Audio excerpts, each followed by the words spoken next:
Anthony is my name, and it's really an honor to be in front of you. I know we have people here in front of us in Zoom, also streaming live, and you may be watching this as a replay or on YouTube. So how cool is technology? As my father-in-law that said, technology can be, no, he said it about fire. Fire can be our best friend or our worst enemy. I'm telling people technology, best friend or worst enemy. But tonight, I'm really excited to dive deep with you.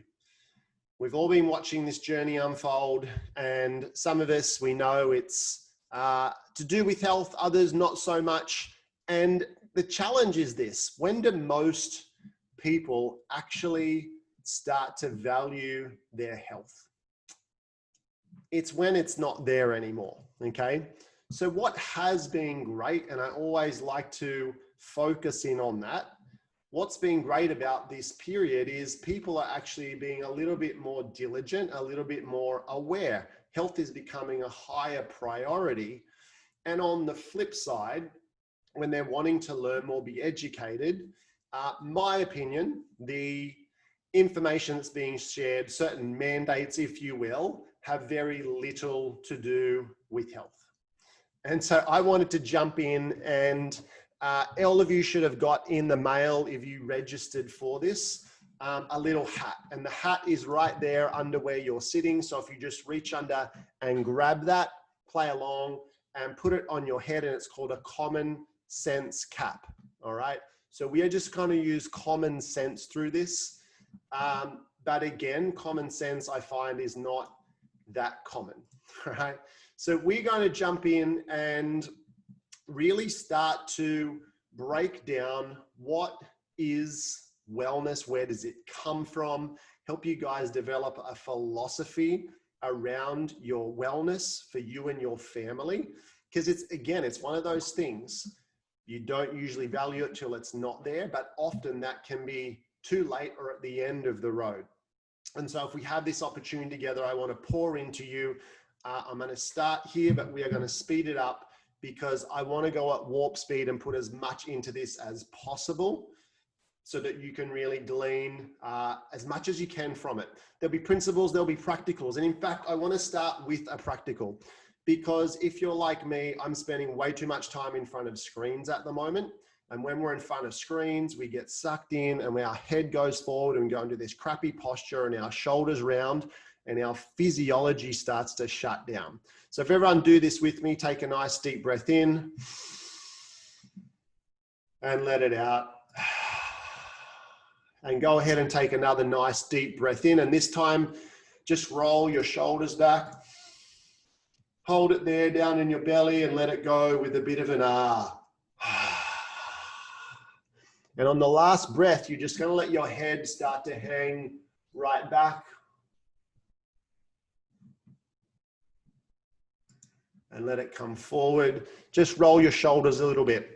I want you guys in a peak learning state, and we learn best when our brain's connected to our body. I'm going to get into that. So I have a question for you, and we're going to start with this. What is wellness? So if you're in live, jump in there and put the answer in. If you're here on Zoom, go ahead, pop it in there. But what does wellness actually mean to you? What does wellness actually mean to you? And as we just start to have a few of the answers come in. All right. Ella says vitality. I like that. When you hear the word wellness or health, what actually comes to mind? Thriving, body being at ease as opposed to dis-ease. You guys are aware, connected to self, energy levels, ability to connect with nature, freedom, peace, balance, physical, mental, emotional, psychological, and spiritual, absence of disease. Oh my gosh, you guys are like the 0.01% of the population. Typically, I've done this kind of workshop all over the planet to tens, probably 100,000 people now. And when most people think of wellness, they think of what you eat. They think of if you're fit. They think about body weight. And there's a reason for that. We've kind of been indoctrinated to think that health is all these other things. For me personally, I was like that. So I almost died when I was around 20 because I thought fitness was health. And so I was very fit. I was playing soccer at a high level. I was lifeguarding. I was in the Australian Army. And I end up in a hospital, almost dead with meningococcal. And then the week after that, I got out of that hospital. I didn't die. 3 other people did the week. And I was so confused because I'm like, I'm fit. And I thought fitness was health. But then I started to actually realize, what is health? Where does it come from? And so let me pose that question to you. Where does health come from then? And really have a good think about that. So if for you, wellness is all the things that you just wrote down, where does it actually come from? And just letting that, some of those answers start to come in. The whole picture from within, your internal state. I love that. Alignment with body, spirit, mind, from self, setting intentions, alignment of all of those components. My gosh, I think you guys should be teaching this workshop and I can sit back. I love that. I'm going to tell a story. It's my most favorite story that relates to this. And so when a mummy loves a daddy very, very much, and they have special cuddles, I'm not sure if there's children watching, so I'll keep it kind of PG, and they have special cuddles, and what happens? 2 cells come together and they form one. And that's a miracle in itself. How that actually happens, the wisdom, the intelligence that allows that dominant sperm to find the egg at the right time, at the right place, with every piece of intelligence to then go, what happens then? From 1 cell, we divide, don't we? Then we go to 2, and then 4, and then 8, and then 16, and 32. And cells then become tissue, and then tissues form, and they become organs, and then different organs. So you might have, spleen, kidney, liver, and they'll form certain systems of your urology, or you have your cardiovascular system, your digestive system. And then all of the systems unite together to form the organism. But if we go right back, the very first thing that happens, so you've got here, in the 24th day, you can already see the heart. In the 36th day, you can see the eyes. But the very first system that you were was your nervous system. And I just think that is the coolest thing ever, because then what happens is it's called your neural streak. So the cells are dividing, and they get to the point now it's a tissue. And so the very first tissue you were is your neural streak. And then from that point, from that 7th hour to 9 months later, it is your spine protecting your nervous system that is literally budding off and giving life to the rest of your body. And from that to 100 trillion cells, and there's wisdom there, there's intelligence that knows what to do, how it happens, and not everything's growing. Parts are breaking down, parts are being replaced as different things are forming. Embryology is just stunning. And then we wind up where we have, from that little baby to all of those organs that are formed. And so it is your brain through your nervous system that creates the body. And right now it is still your brain and nervous system that is scanning your body continually, giving feedback saying, this is in check, that is not, pump a bit of fluid in there, we need more hormones there, that's important, that's not, and it's prioritizing. And all of this is happening without you having to put any conscious awareness to it. But if we go back to the question, well, where does wellness come from?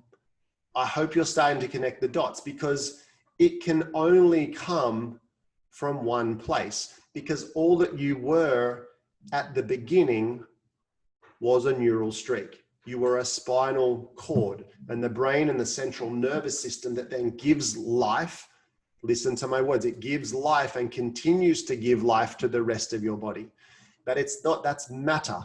It's the intelligence, but the intelligence needs matter to flow through it. And there's only one thing that it can flow through. It's your nervous system. And so that intelligence that already knew what to do exactly is, I think, the missing piece on how many people are indoctrinated to observe their body. And so the rest of this workshop, I'm going to talk about this inborn, this innate intelligence that is continually giving life to us. And if we honored it and we respected it and we attempted to comprehend what it needs to thrive, it's a much easier game to be well. All right. So I hope you guys have already learned something. So if we start to look at different philosophies of health, and one is called allopathy or allopathic medicine, and it might be modern medicine.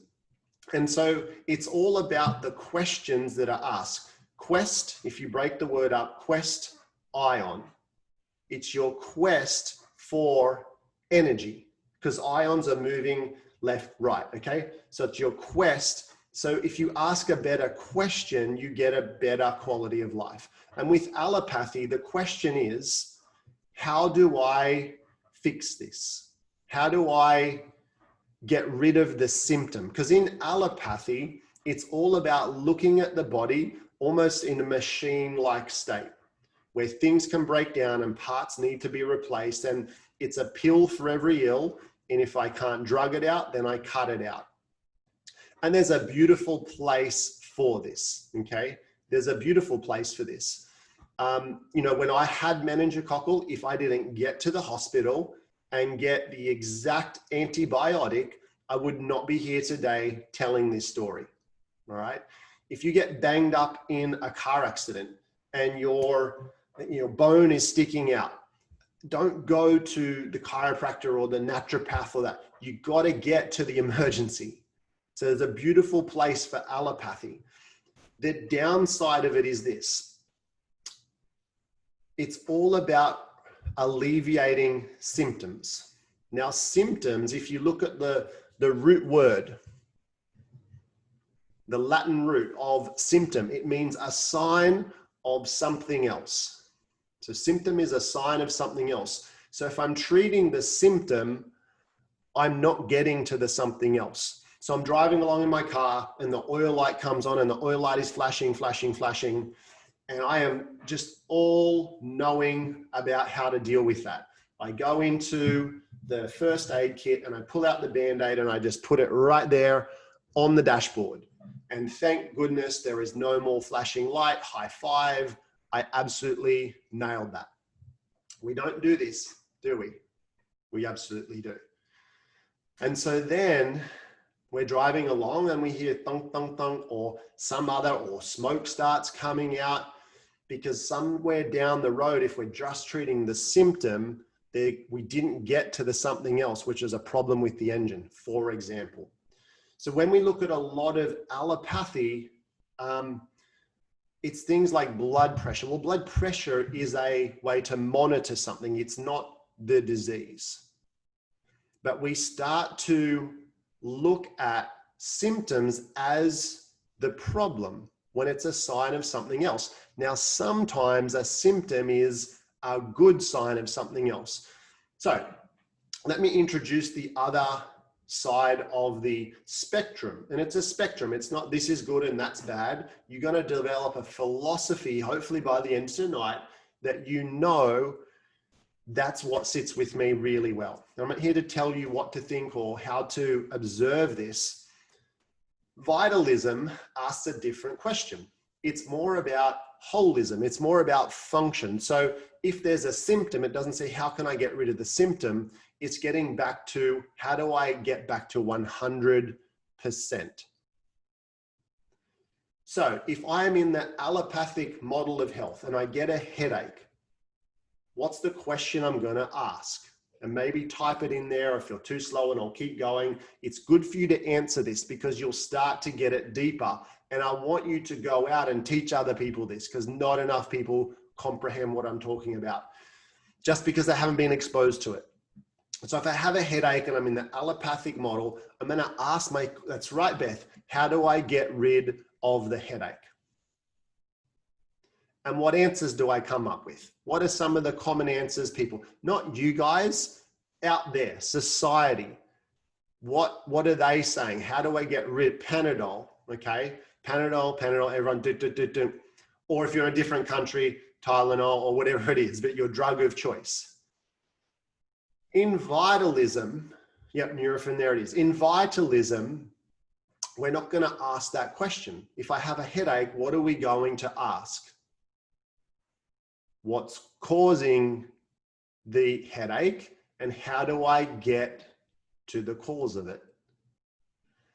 And so you might say, well, you're probably dehydrated, you need to drink water. You've been sitting in front of a screen, absorbing, sitting in that field of electromagnetic radiation, and now you're resonating at that frequency.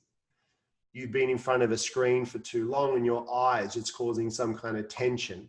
You're in a crappy posture where your head is like this, when the center of your ears should be over the center of the shoulders, with a beautiful curve here in your neck. And I'm sure I had a picture of that somewhere. I do. So this is on the left. This is a picture of the spine on the left from the side. And we should have a beautiful curve there, what I would call the arc of life. And when it is there, you think of a banana. Think of a banana, and if a banana, then you started to straighten it, like the picture in the middle there, what would start to happen to that banana? And then at the right-hand picture, it's actually going opposite way a little bit. And what would happen to the banana? But we're not talking about a banana. We're talking about, remember, your spinal cord, neural street, brain, body connection. And so if this is happening, it's like holding a bowling ball. If I was holding a bowling ball like that, it's going to pivot there nicely. If my head is forward like that, now all the tension is building here to hold the bowling ball up there. And your head is the weight of a bowling ball. And so you're doing that all day, and maybe that's causing the headache. But you want to get to the cause of the problem in vitalism so you can get back to wholeness. Maybe you're deficient in something. Maybe you're toxic in something. You've been taking on too much. Or maybe you just don't have enough Panadol in your system. You're deficient in Panadol and you need to top it up. Oh, thank goodness now I have enough Panadol in my system and now I'm whole and complete and functioning well. Is that how it works? I ask that in audiences, and some people are like, you see I've been almost taught that, like the commercials say that. I kind of been brainwashed into that, but no, it doesn't make sense when you say that. So start to, now in the same thing, if you, let's say you have a symptom and the symptom is, excuse me, you're sore, you have pain, you have muscular pain. Could that be a really good symptom? Yeah, it could, because you worked out 2 days ago and you got delayed onset of muscle soreness. So I'd really love that you look at symptoms for what they are. It's a sign of something else. And you start to be the detective and go, what is leading to the symptom? And if I go to that, I want to get to the cause of the problem. So start to establish, well, where have I been playing? Have I been closer to the vitalism end? Am I closer to the allopathy end? Under what situations do I want to go to allopathy? Because this is the thing, most people are reactive with their well-being. They're reactive. And so wouldn't it be amazing if you went, health's actually pretty important. If I don't have it, I don't have anything else. Why don't I sit down and develop a philosophy, and when this happens and that? And it's the craziest thing, because a couple will get married and it's all about, you know, magnetism and, oh, his beautiful eyes, and oh, I love her hair and all that. But they don't ask the questions like, when we have children, are we going to do certain things with their health or not? And the messages that we get of huge conflicts because people have not developed a philosophy for their well-being. So I am going to definitely dive deeper into the vitalism approach. I am all in, baby, unless there's an emergency. But even then, I split my head open the other day surfing, and Kate literally cleaned it out and then put my hair together with a rubber band and held the scar together. We put vitamin E on, and I took other certain whole food supplements and things. So I didn't have to go, right? So there's a time and a place, absolutely. So please do not misconstrue what I'm saying.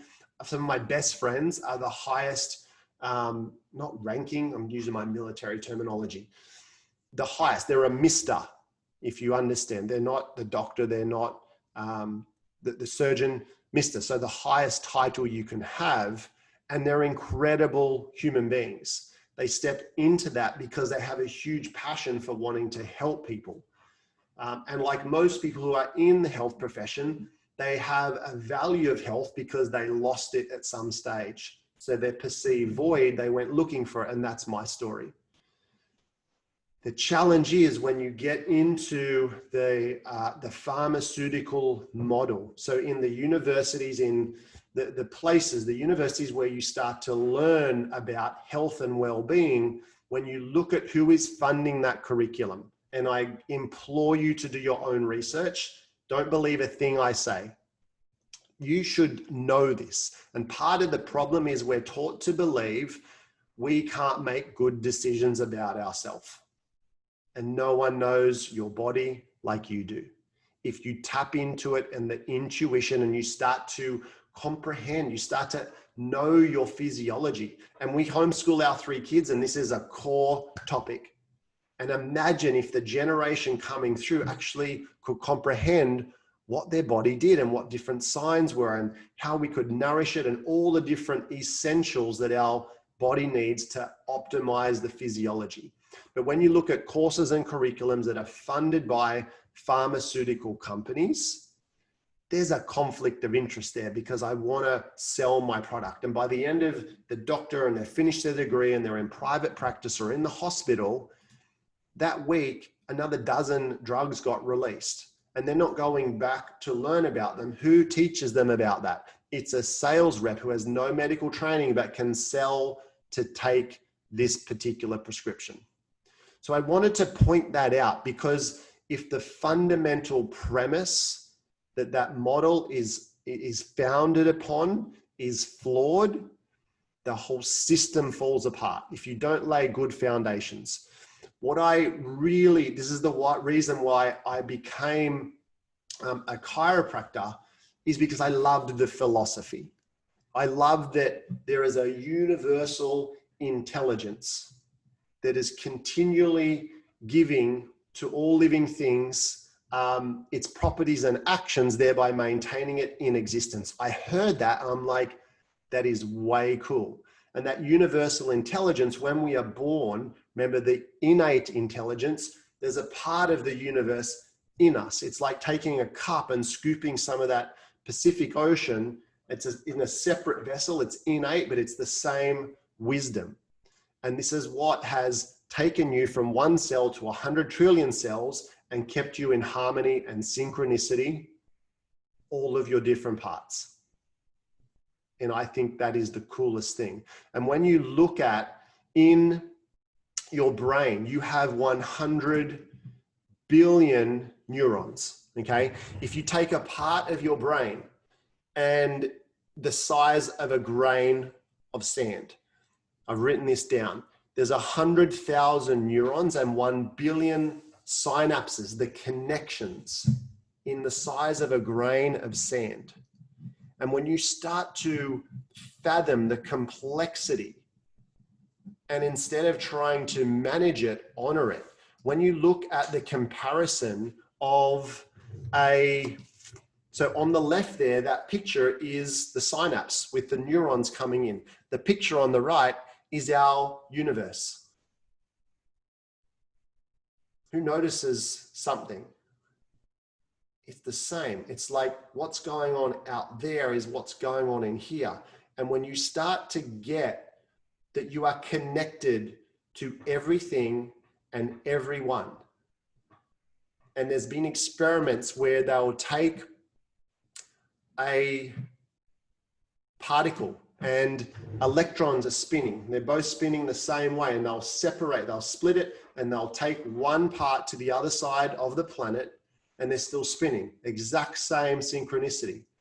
And then on the opposite sides of the planet, and then they'll spin the first one, the opposite, and at the exact nanosecond, it starts spinning because they're still connected. Because the universe, your intelligence, it doesn't speak English or Japanese. It speaks in energy. It speaks in frequency. It resonates. So I'd love you to pop into the comments while I take a breath and a sip of water. What is something that you have just taken on board, possibly that you didn't know before, or just you remembered? I'd love to hear from you as we move into, I guess, the second part of this.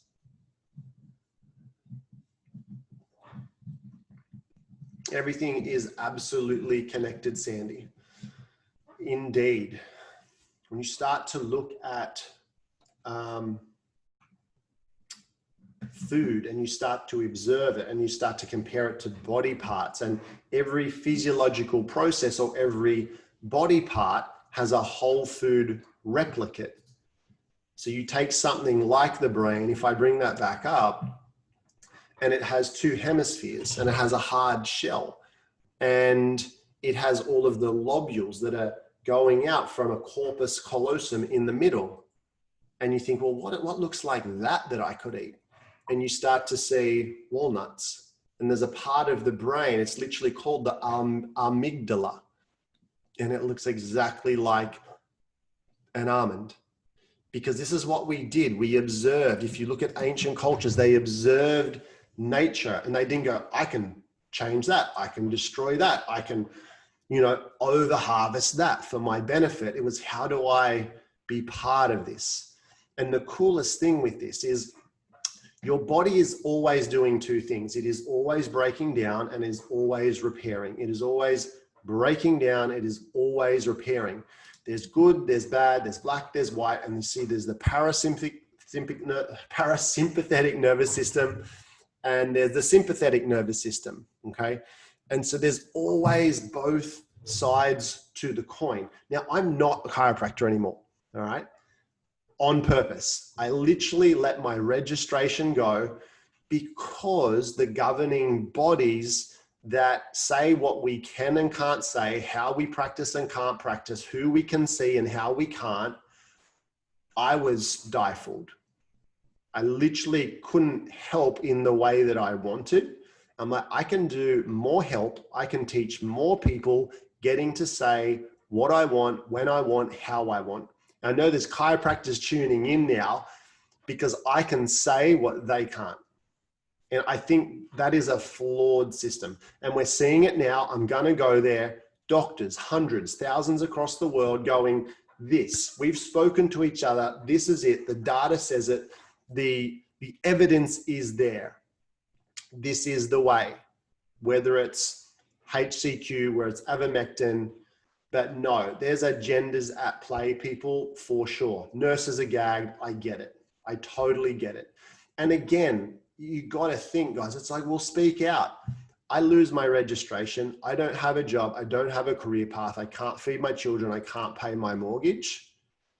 It's big. I get it. But when everyone steps forward and goes, this is how, and that's what's happening. We are living amidst the most incredible time in history. This awakening, I know there's a stirring, but it's like the, is it a chrysalis? It's the chrysalis. Yeah. Let's not turn it into a zoology lesson, but it's going from becoming the butterfly. There's pain, there's struggle, and we don't like it. It doesn't feel good until you comprehend it's part of the transformation. And we're going to get into that. All right, I'm getting the move on. This is what I want you to write down. Actually, I want you to write this one down. Your body is doing two things. It is breaking down and it is repairing. It is always breaking down and it is always repairing. But what it's doing, one compared to the other, dictates, am I in a state of dis-ease? Disease. I am distancing myself from ease. So if we go back to vitalism, ease is the 100%. And every percent I get away from that, now I'm distancing myself from it. We don't usually comprehend that. We wait till it is a disease. And then we go for the pill for every ill. We get the Band-Aid on the dash.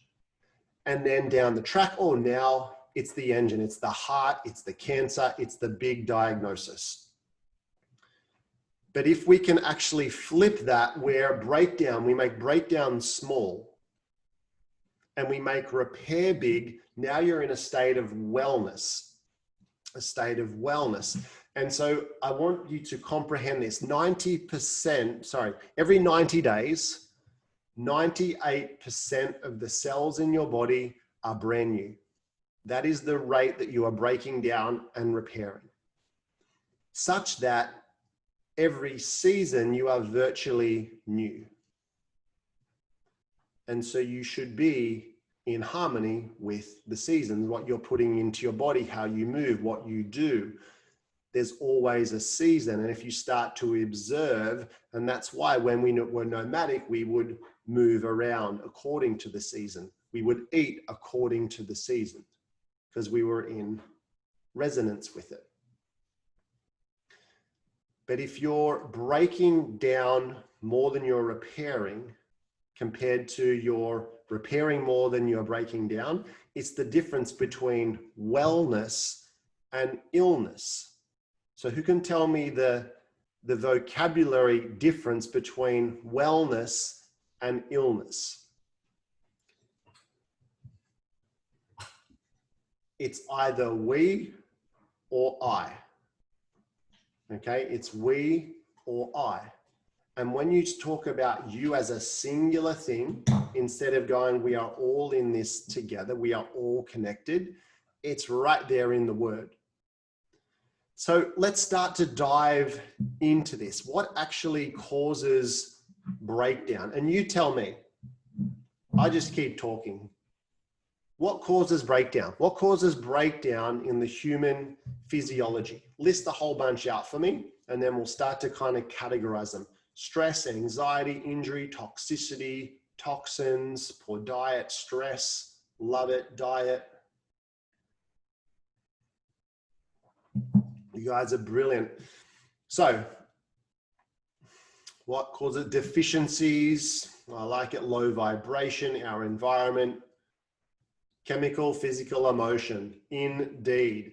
So we have what I call the 3 T's of stress, or the 3 T's of breakdown: trauma, toxins, thoughts. Physical, chemical, and emotional. And I think part of the challenge is when we look at wellness, it's made out to be so complex. And I love just bringing it down because you're going to remember this, the 3 T's. So whenever something's going astray, it's either I'm doing too much of something, so there's toxicity, or I'm not getting enough of something, which is the deficiency. So all of your breakdown is from toxicity or deficiency. And then there's the 3 T's: trauma, toxins, thoughts. When we say trauma, there's the acute trauma, there's the road accident, there's the, the injury where you fall or something like that. But honestly, guys, the biggest challenge around trauma physically is the chronic. It's consistently being in poor postures, all right? Consistently doing actions that our body is not supposed to do that much. We're supposed to be functional. We're supposed to climb, swim, run, ride, walk, row, move our body in all different ranges of motion. And what do we do most of the day for most people? We sit. And so if God wanted us to sit in all her wisdom, she would have grown 2 more legs out our ass. All right. So we could just sit. We didn't need the chair, but we don't. We have chairs. And so it's putting all of this stress and we're sedentary, and then we have this poor posture. So our physiology is breaking down. So that's the biggest stress that I see in regards to trauma, okay? The physical aspect. Toxicity, all right? Where do we begin? The average human has 400 to 800 toxic residues in their body. Quick story. And so when, I never know their name, but the people who work and when you burn someone, cremate. When you cremate someone, all right, at the crematorium, I don't know what you call the person who works there, but they would know. You put the body into the kiln, and after X amount of time, you come out and we're done. And over the years, they're like, oh, they're not done. Because all of the preservatives that we're eating are in our cells, and we're preserving ourselves, not in a good way. And you think about the plastic coming off the dashboard, and you think about the things people put in and on their clothes, and you put stuff under your arms and they're antiperspirants, and you've got this chemical maze that you live in through what you're putting in you and on you that is killing you. And it's in our foods and medications. There's a time and a place, but inherently it is a chemical. Okay, it's a form of poison. So when you're putting it in you, and I want you to hear this, every drug that you put in your body, it has to mimic what your body can already do itself. The receptors in there need to identify it for it to work. They only have those receptors because they're used to what your body can do. And so if we just learn, how do we actually enable our body to produce the right hormones at the right time? Okay. So you have a chemical aspect to that. So what are the things? We're going to get to that in a second. And then the last one is our thoughts. And guys, I think this is where it's at. So quick story. My mama, she passed cancer many years ago. Not that many, what, 6, 7. And it was so terrible for me. I looked after literally thousands and thousands of people, and the one person who I just wanted to help so badly, it didn't happen. But she had come through Germany. You know, she had some really terrible exposure to things in her childhood, and she was just shut down, closed, would not talk about it. And I know at the depth of my being, it was the emotions within the cells of her body that are just as real as eating a physical poison that actually were her demise. And this is the thing, guys. So imagine, I'm gonna get back to it. If you perceive a thought, if you perceive something, perception is reality. So it doesn't matter if it happened or not. It doesn't matter if it happened or not. It's what's going on. It's what you're playing out in your mind. And so many people, they're in the past worrying about things, okay? Doubts, regrets, okay? Judgments, hate, anger, or they're worried or fearful about the future. When right now, you're okay. You're right here. You're in perfect harmony. Everyone take a nice deep breath in and let it go. Take another deep breath in. Maybe just put your hand on your heart for a second and give thanks to your heart that beats 100,000 times a day without you ever having to think about it. And as you focus your breath again and just feel the air coming in your nose and circling up through your brain, down your spine, up your front, out your heart and out your mouth. And now add a color to it as you breathe in and let that color circle through you and out with your breath. And very simply, as you open your eyes now, you can come back to your present, and that is your presence. You can be here right now, and then we can start to eliminate the thoughts.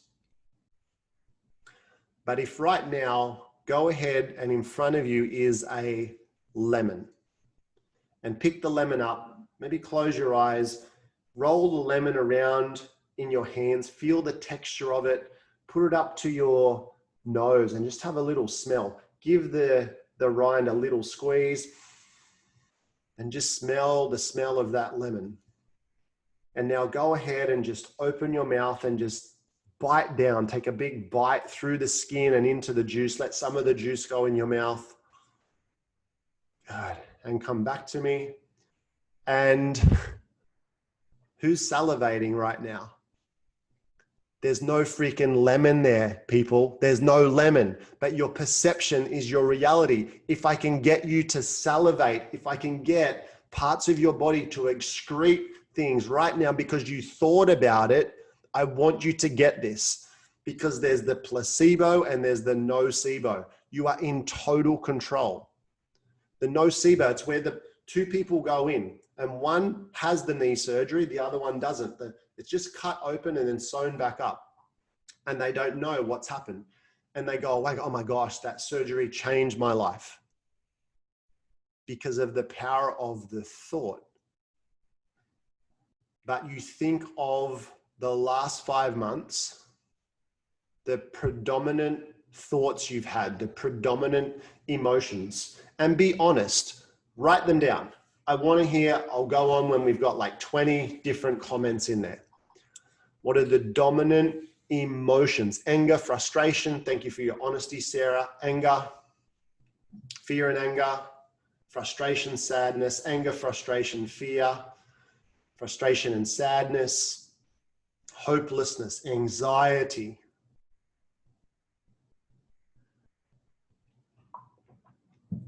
Fear, frustration, helplessness, some calm and serenity. We got both sides, but if you feel, and you can do this, thank you so much for your contribution, everyone.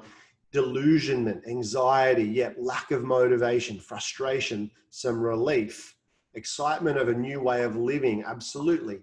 So if you become aware of this, and before I ask that question, what were your dominant emotions when I had you breathe and when you started to visualize your brain and comprehending the complexity of your nervous system, and to think the universe is right here within you.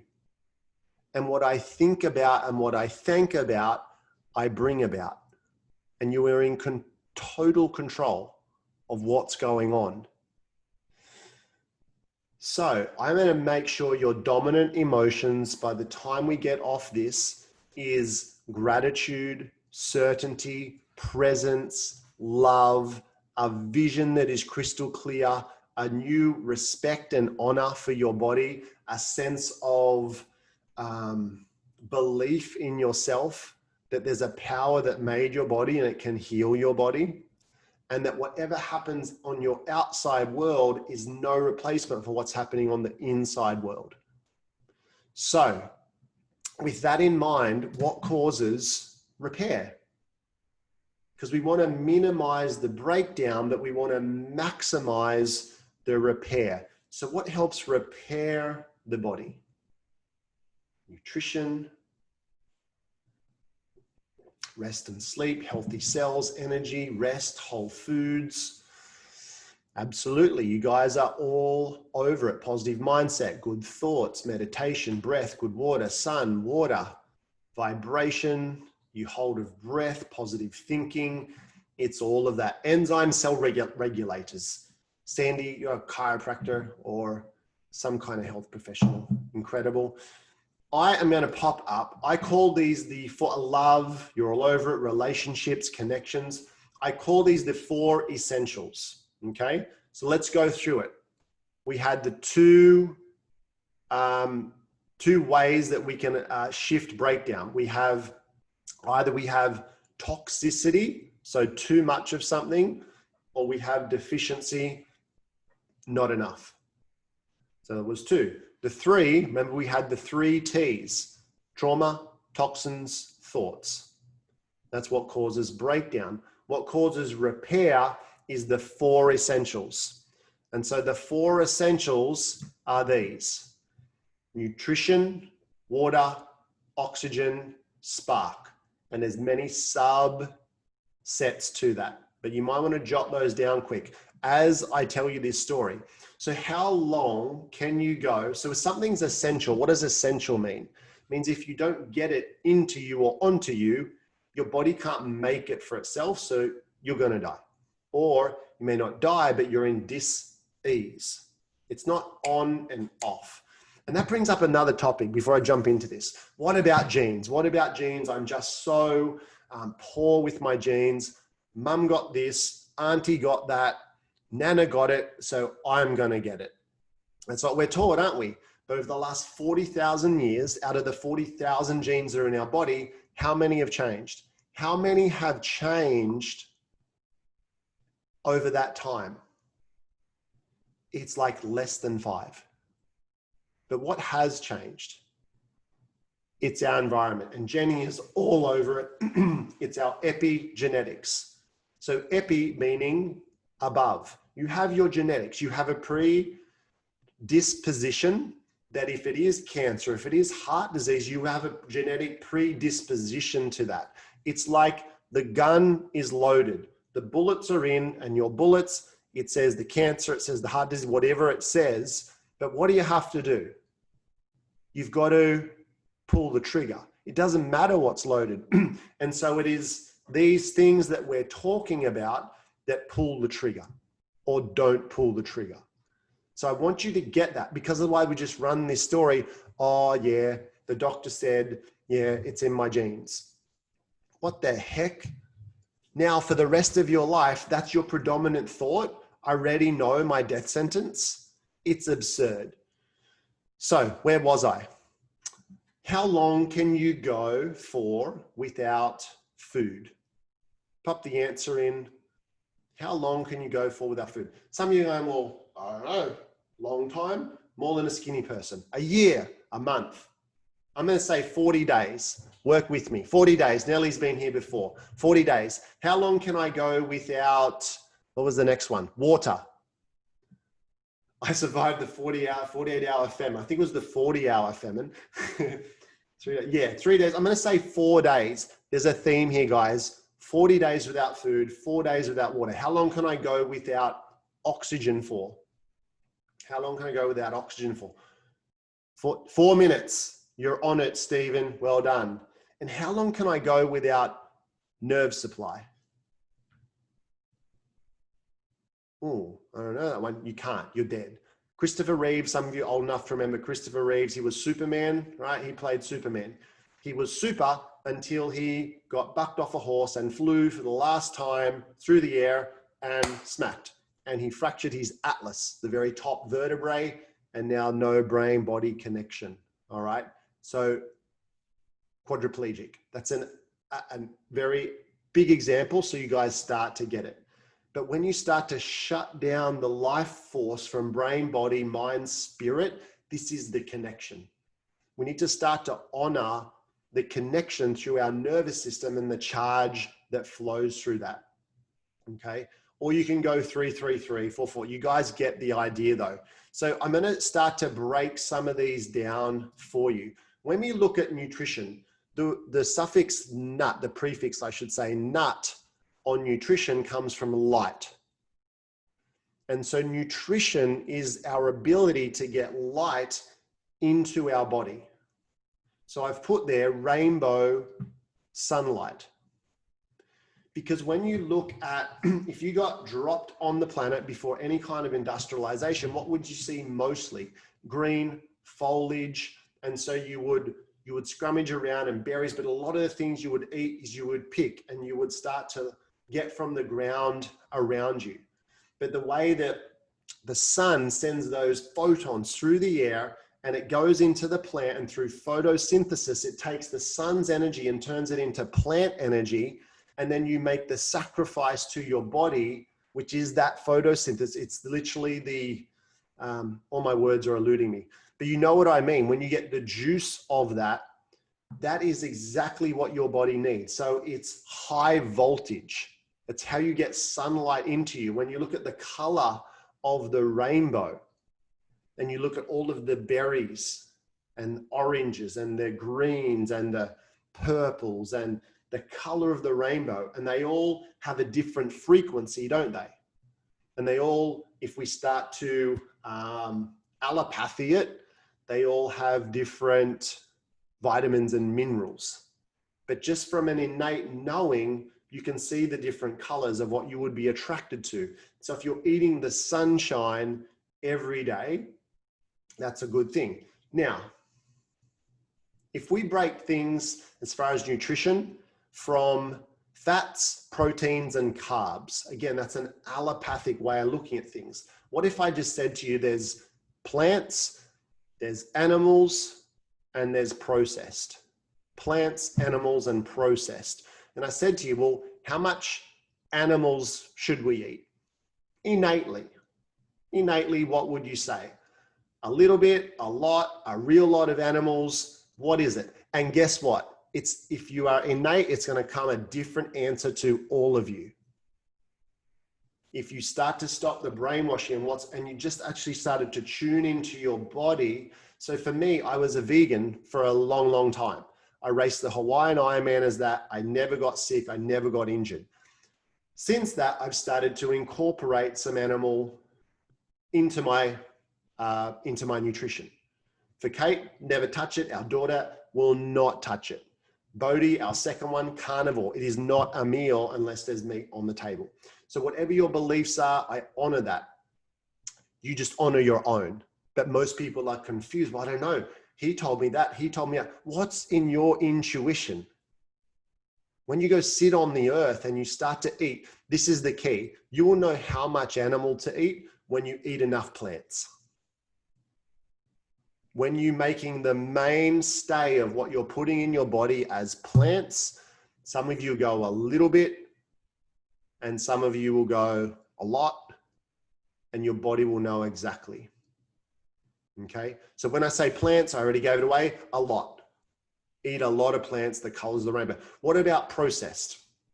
How much processed should we have? Minimalize it. Okay. It's white death. White flour, white sugar, white dairy, anything that's processed. The further away from its natural state, the harder it is for our body to identify. Now, do I have beer? Do I have pizza? Every Friday night, okay? It's our little ritual, but because I do the right thing, I shouldn't say right, because I honor the intelligence of my body for most of the rest of the week, your body can handle that. But that's not what most people do, okay? If I get an apple in, it's like I honored my body for the week. All right. So that's enough on nutrition. What was the second one? Remind me. Water. What do we know about water? It should be running. So 70 to 90% of the cells in your body are water. So if you're sitting stagnant, motion is lotion. First thing with water is you got to move to get it out of you, because that is how you detox. Your skin is your biggest detox organ. You got to be sweating every day, ideally. I'm doing it now. No antiperspirant. Woo! But somehow that's made to be not socially okay. What a crazy thing. We all sweat, duh. So that's probably more than you need to know. But anyway, water. It's got to be running. If you look at water that's stagnant, that's sitting still, that's where bacteria, viruses, because it doesn't, when you have water that's moving, it collects the oxygen through the air. So again, if you're getting things out of plastic bottles that have been sitting there and you drink it and wonder why you pee it out straight away, it's because it has no electric charge. So if you're doing that, you pour one glass to the other, water moving through the air, okay? And then you drink it. If you are drinking water that is not filtered, you are the filter. And if you knew what was in it, so we've spoken about fluoride. The biggest study on fluoride was in Mexico in 2017. And guess what they found? Babies that were exposed to fluoride in the womb had lower IQs later in life. Fluoride is usually the toxic byproduct of pharmaceutical companies that would cost them money to dump. And then governments go, no, it's good for teeth. Let's put it in the water supply. It's a medication that now we don't get a choice. You would never I can't even say this anymore. I used to say it. You can't just mass medicate the entire population and not monitor if that person needs it or not, or give them the right to choose. So you need to get the filter to get it out. Chlorine, it's not just what you're putting in you, it's what you're putting on you because you absorb it through your skin. So you need to get a filter on your shower head as well. All right. So that's all I'm going to say about water, other than you got to drink more. Very few people drink enough. If you want to start getting specific, a liter per 22 kilos of body weight per day, a liter per 22 kilos of body weight per day. If you are 66 kilos, that's 3 liters a day for the example. So that was water. Oxygen. Ha. You gotta breathe. And in the academy, we go in. Actually, you guys, if you are not aware of, let me bring this up. Hopefully by now, you might be watching this later. Is that the one? That's not the one. This one. empoweredlifestyleacademy.com/I'm brave. It was a 7-day challenge that we put together. And in I'm brave, it stands for input, motion, B is for breath.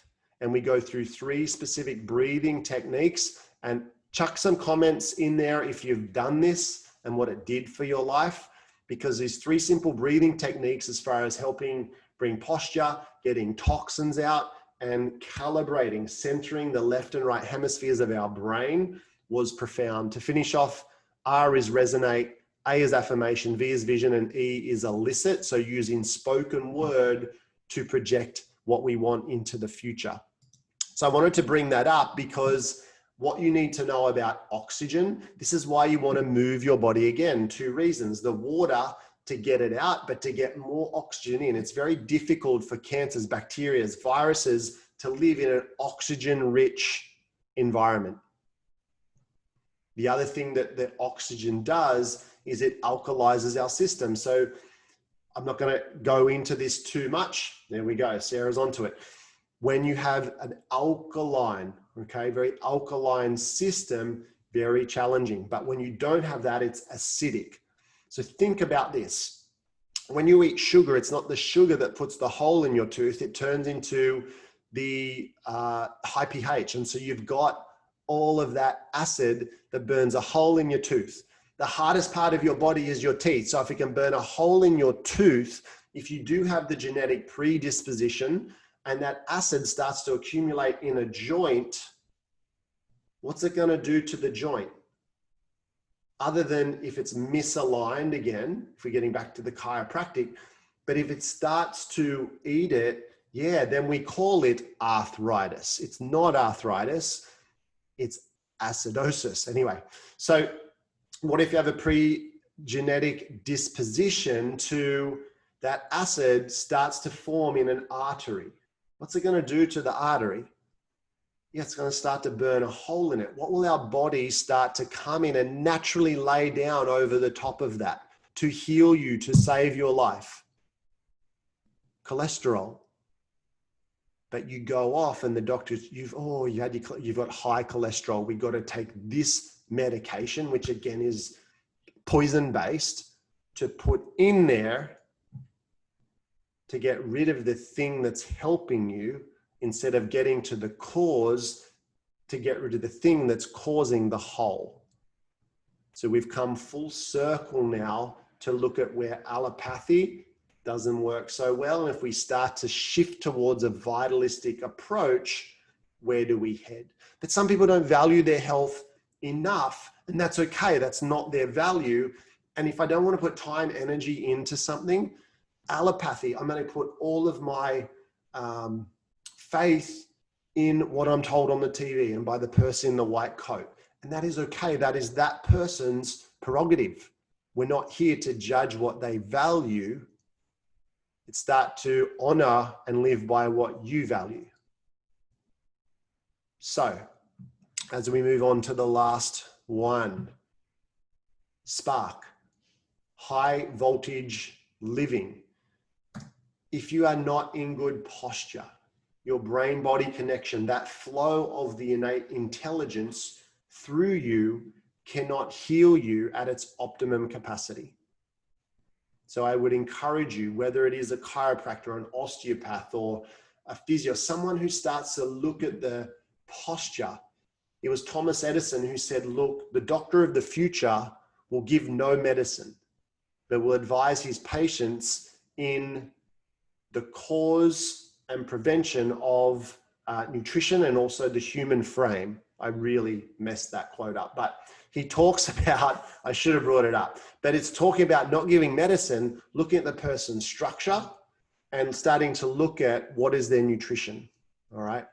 So the other thing, if we go back to the lemon, it's not just what is happening to you physically with your nervous system, it's your perception of what's going on. So you think about right now, if I said, what is your greatest source of stress? Oh, here we go. My lovely assistant. The doctor of the future will give no medication. I got that part right, but will interest his patients in the care of the human frame. I got that. Diet and then the cause and prevention of disease. I did pretty good off the cuff. Pretty good. You got the idea. What is your primary source of stress right now? What is your primary source of stress? Where is your stress coming from? And don't be foo-foo, don't go all internal on me, genuinely. Just media, lockdown, uncertainty. Who is giving that though? When you say, what image comes to mind of your stress? People, says Veronica, living in Melbourne. Yeah, come to northern New South Wales. Stand-up paddle with dolphins, oppression, sheeple, family court order, employment pressure. Heart goes out to you guys. Mainstream media, family. If you put that all, most of you will relate, it's a person. Your emotional stress is coming from a person. So your relationship, interpersonal, first of all, a lot of your own stress is your values that are in conflict, that are not in alignment. And then you have other people who have a set of values from highest through to lowest, and you're here with your values highest through to lowest, and you think you're right, and they think they're right, and you're both right, but you're not in a state to communicate where you hold your values true, but you communicate in their values. And the stress this causes on your nervous system and the emotions that get pent up, and most of it you're making up in your head, just like you did with the lemon. It's made up stuff. They're just another person on the planet trying to do the best they can with what they have. And so if I believe that, now I'm softer on them. But if I believe they're an asshole and they're out to destroy my life, now, but who had the belief? So your beliefs, your values are dictating your emotions, but you're labeling it as that person. So when I say having that charge, what did I call it? Because I made it up before. Spark. What would I do without you? Make sure you send Kate huge accolations, and she's not on here, but she's running this, just so you know. I need the earpiece. Yep, now say this. Yep, High voltage living. What I mean by high voltage living, honoring the intelligence of your nervous system, honoring the intelligence of the wisdom inside of you. So what you can do to eliminate the emotional stress, what you can do to start to foster good beliefs, what you can do to actually set up your life so your values are in alignment and you know the rules that you have for those values. So if I value family, and I do, but my rule for family is we all have to be getting on, because that's what good families do. And it's harmonious and no one's fighting.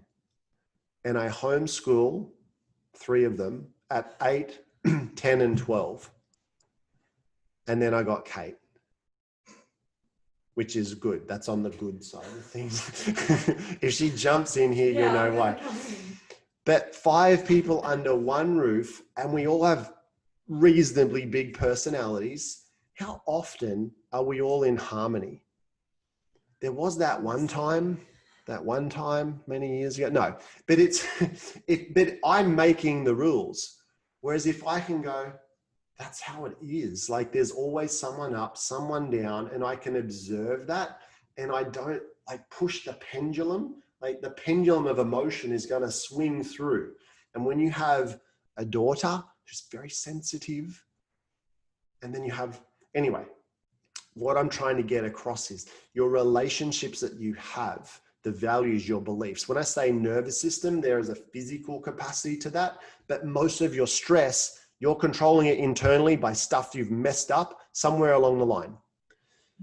Now, if we start to break down some of these things, because I want to go into the oxygen. So we have Mr. Tedros, doctor. I don't think he's actually a doctor.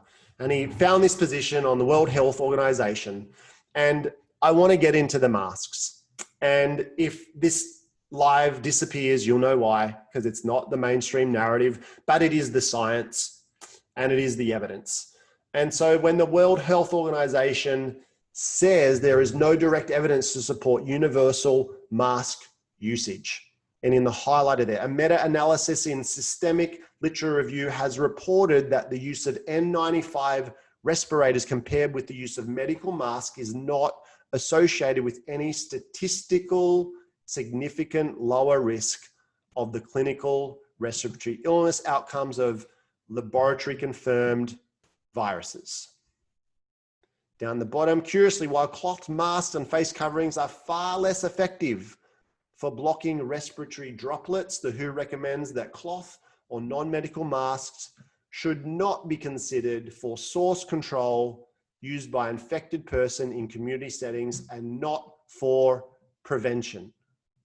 What the? Aren't you guys getting fined and all that crap in Victoria? It goes on to say, staff who do not work in clinical areas, so they're in administration, do not need to use a medical mask during routine activities. But here we are and we have to wear it even when we're outdoors. So there's no logic behind this. The other thing we see, when they did a study of 14 randomized control trials, these measures did not support a substantial effect on transmission of laboratory confirmed influenza. So our systemic review that reported estimates of the effectiveness of face masks in reducing laboratory confirmed flu infections in the community from literature published, which is important. In pooled analysis, we found no significant reduction in influenza transmission. That's from the CDC and the World Health Organization. The challenge is this, remember, oxygen, important. When I do this, you don't breathe so good. The whole purpose, the other thing that's in there is it goes through the size of the particles. My friend's dad said it best. He said, if someone 3 meters away farts and it goes through 2 bum cheeks, through their underpants, through their denim jeans, and then you still smell it, what's the mask gonna do? That was Wilson. Can I quote you, Wilson? You won't see this. The other thing that I have a stress about, when we look at the human biome and we look at bacteria, you know, there's more bacteria. I said there's 100 trillion cells in your body. There's more bacteria in your body and on your body than cells. You are more bacteria than cells. And we've been hoodwinked into going sanitizer. That's what's going to save us. When you touch a person, if a baby doesn't touch a person, they get what's called failure to thrive because the baby needs love and attention. It needs to be touched to release oxytocin. The other challenge is when you have a situation where, let's say, you have something really major, you're under threat, someone's breaking into your home, there's guns, and you release what? You release adrenaline. And so that is there to get all of the blood vessels constricted. Digestion right now is not important. Your immune system right now is not important. It's for you to fight or flight. And that's okay in an acute situation. But you guys have been living in that state for 5 or 6 months because of stupid announcements, because of people getting on TV and perpetuating fear in your mind. You are in you're in a chronic state of adrenal fatigue. And while ever all the blood's getting shunted out there, it's going to go to where it's prioritized. And right now, your immune system is not at the top of the list. And when you're in front of the screen all of the time, and when you are the last thing you look at and the first thing in the morning, and you're not sleeping because of all of the thoughts, you're worried, and then you're semi-conscious and you get worried because you're worried, and then you get angry at yourself, and then something else pops up on your screen, anger, fear, worry, doubt. But it's all perceived. It's not real. You got to reel that in. And I really encourage you to jump into that I'm Brave challenge, because we dive into the recipe on how to do it. The other thing I'm not okay with, and I want to give you guys some remedies for this. I don't know when it's ever okay to point a gun at someone's head of any type. Your knee-jerk response to that, it's not build my immune system. We've been conditioned to go gun at head, just like masks, submission. Gun, submission. And so again, if you have a look, if you just Google it, there's research and it shows the wrist is just as effective. Some studies are saying more effective. And so just ask, as Sarah said, it's not okay, no, wrist. If you need to, print out the studies that say it and go, no, it says it here, wrist. Super important, guys, because what's happening neuro-emotionally, and the neuro-emotion that now controls your immune system and is pointing at your pineal gland. Don't get me started on the testing. If I have to have a 1.5 meter social distance, because that's how saliva gets transferred, but then the test has got to be stuck to the deepest part of my nasal cavity to collect. I'm not going to presume, but there's enough out there going, what are you actually collecting there? It doesn't have much to do with health. So in summarizing, minimize breakdown, maximize repair. The 3 T's. How can I minimize my physical, chemical, and emotional stressors? What can I do to maximize my nutrition? So the 4 essentials: my nutrition, my water intake, my oxygen. And then how can I honor to have that supercharged, innate nervous system, a high voltage living where I'm remedying my relationship stresses. I'm being thoughtful of what I'm putting into my psyche and deliberate of what I want to have in there, starting to create a vision. And so I would love to give you guys a little, holy dooly, is that an hour 15? Yes. Wowzers, that guy can get talking. Are people even still here? Yeah, they are. Oh, great. But they're So, asking how much longer? No one's asking how much longer. Yeah. Okay. Ella is. Ella, where does she live? So if you want to stay around, I'm going to give a little closed eye visualization so you can honor your body, get super calm, super present. But before I do that, we have our cart open for our academy. And if you resonate at all with what we've been ranting on about in relation to rights, do you want to come in for a second? Yeah, wear the glasses. I love the glasses. My blue light glasses. Wow. Just don't look at the screen, because No, then you get the green lights. that's fine. We've really been called to help so many people during this.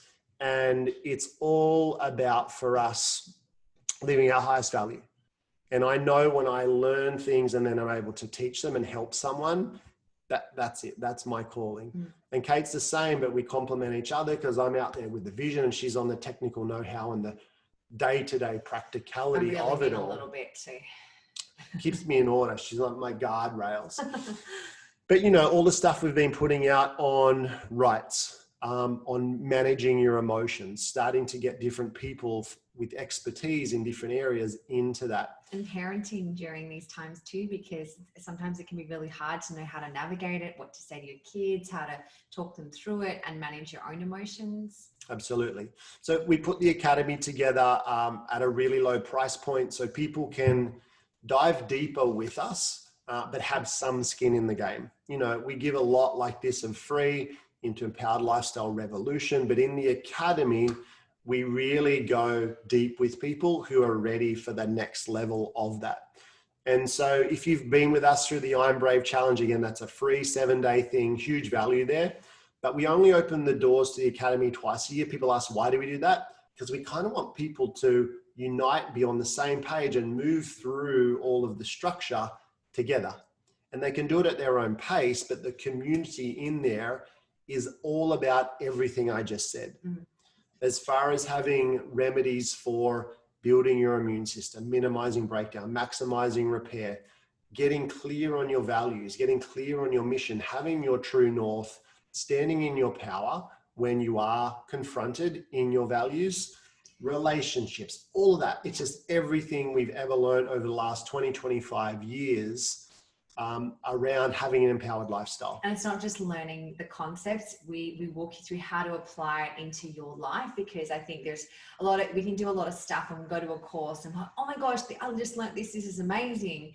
But then we actually fail to apply it, you know, and have that consistency. So that's what we're really passionate about, helping people implement into their life as well. Beautiful. So Sarah's in there. Awesome. Nellie's in there. Tracy, yeah, if you're in the academy, I'm Brave. Yeah, you can jump in and do that separate. So if you have any questions, shoot out to us. Now, if you're watching this after, the cart closes on Monday night. 14th. The 14th. Of September, midnight. If you're watching this after that, join the wait list and we'll see you next February. Yeah.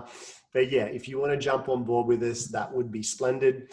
And so if you're still around, I'm just going to go through a little 5 or 6 minute process where you can start to become really still, really calm, and start to move into a state of gratitude and love for who you are and your body. The pricing, it's $37 a month, so the price of a smoothie a week. Or people can prepay for an annual, which comes to about $3.99. So it comes to about $33 a month for that. And if you're in for a few months and you're like, I don't want to be here anymore, totally fine. All right. If you're going to do it, I'd be in for at least 3 months, because as we start to go through all of the topics, you'll start to get a good sense of that.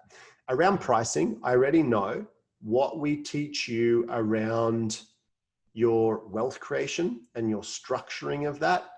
I'm going to say will at least 10x the cost, the investment of what you pay.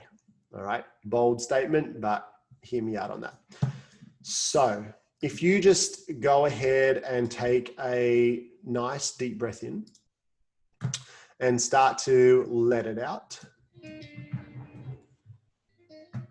And take another deep breath in and close your eyes, and this time let it out. And as you take another breath in, start to feel a piece of string just pulling up by the crown of your head.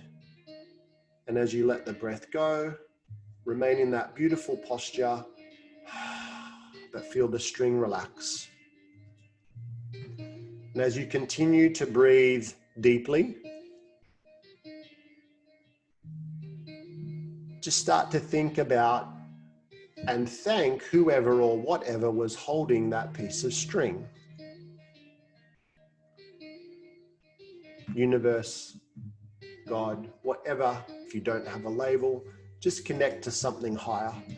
And then feel that light being replaced, so the string being replaced with a bright, white, healing light. And feel the warmth of that light start to come over your skull and just start to envelope your entire head, ears, forehead, eyes, nose, mouth, jaw. Feel your jaw just relax. As you take another breath in, feel the light and start to feel the light dance with the intelligence that is your brain. Feel the universal intelligence connecting with your innate intelligence, just like that picture of the universe and the neurons that are in your mind.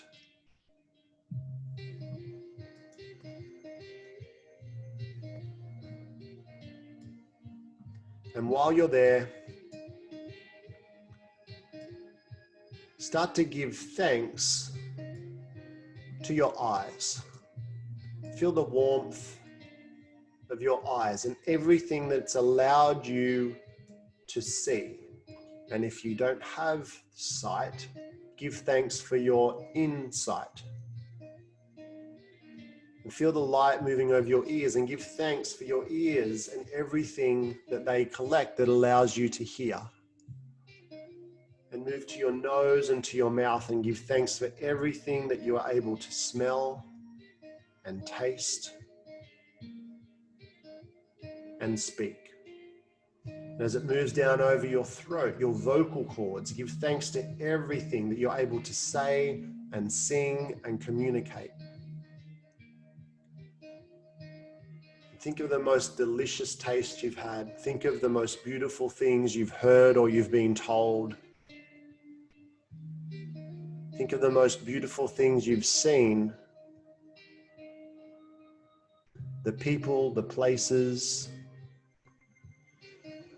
And as you feel the light continue to grow with every breath, feel it expand now over your shoulders, down through your arms, into your hands and out through your fingers.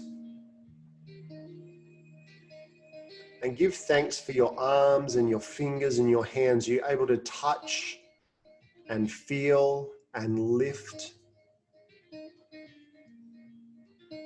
And allow some of the most incredible things that you've touched with those hands, just start to feel that and give thanks for that ability. And thanks for your arms that you've been able to lift and put food into your mouth and climb or swim or paddle or row. And as you move that light now, take another big deep breath in and just feel that light expand through your chest, through your belly, and give thanks to your heart. Give thanks to your lungs that are taking in all of that oxygen. Give thanks to your stomach that's processing all of that food, and your pancreas and your liver and your intestines and everything, all of those cells that are becoming tissues and organs and systems that is controlling and coordinating and regulating who you are. Moving that breath down through your pelvis, down through your legs, through your knees, and just scan through your body as this light is coming into you, any little emotions, any aches, any pains, and breathe into that area, breathe that light and picture how it should be in the perfection that it was designed. And just allow all of the light that's in your legs, your knees, your feet, out your toes. Wiggle your toes, wiggle your fingers, and feel the light beams coming out. And give thanks to your legs and your feet that have taken you every step through this life.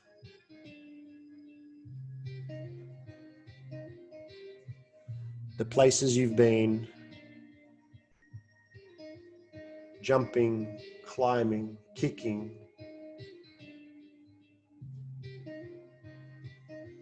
And as you take another deep breath in, just feel your entire body bathed in that glow of white, bright, healing light.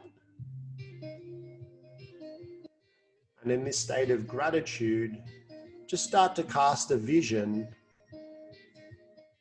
in 3 months, 6 months, 12 months, 2 years, 5 years, 10 years, your body getting even more energy, even more vitality, strong immune system, any virus, any bacteria, any foreign thing, your immune system, like little Pac-Man, going around dealing with that without you ever having to think about it.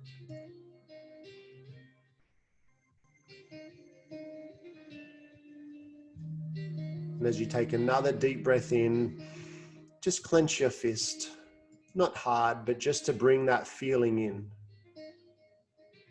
And let the breath go and let your hand go.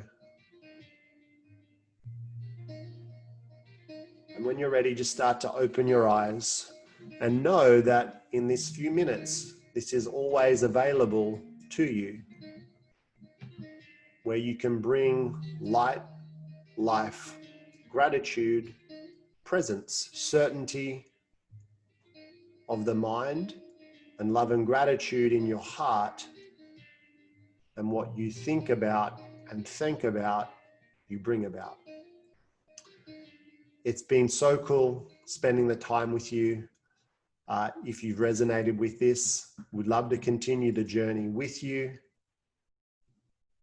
And we'll also make this little recording available for you so that you can listen back to this. So sweet dreams, everyone. And we hope to see you in the academy. If not, we'll still be in touch through Empowered Lifestyle Revolution. And if you need to go, go. But I'd love to hear, what are you feeling right now? I'd love to get some feedback. So if you pop into the comments, how are you feeling? Calmer, absolutely, Jenny. How do you feel about your body? Refreshed, motivated, refreshed, calmer, relaxed and calm, humble, at peace, energized, peaceful, hopeful. A little bit different than earlier on when we were angry, fearful. Yeah, ready for a good sleep. So I may continue to do little recordings like this because I know it helps direct people's focus until you can do it yourself. Inner smile, it's beautiful, Sandy. Calm. Yeah, we didn't break the internet yet.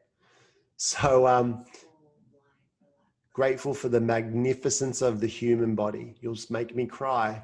When I started to really study the body and learn the philosophies, that's what I had. Just this incredible gratitude for the magnificence that is you. And it pains me when people put more faith in a pill or something external when you have such wisdom and strength within you. So don't forget that. We'll make this available so you can share. But sweet dreams, everyone.